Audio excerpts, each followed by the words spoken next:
Speaking of the trade deadline, let's talk about another team here.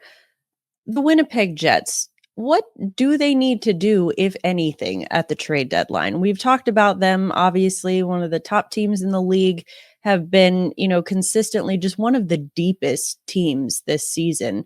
And they seem to have everything all the way down to goaltending. Is there anything that you think that this team should prioritize at the deadline, or should they just stay with what they have because if it ain't broke, don't fix it?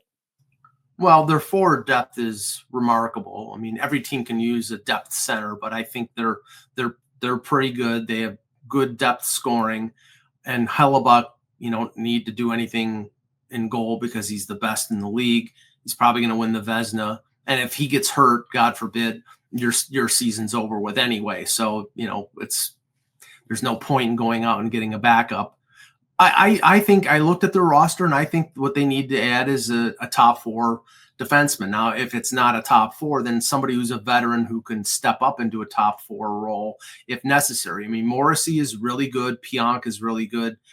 But then it gets, Dylan DeMello, Logan Stanley, Colin Miller. It's not spectacular. They played their roles well, but I definitely think that there can be an upgrade there.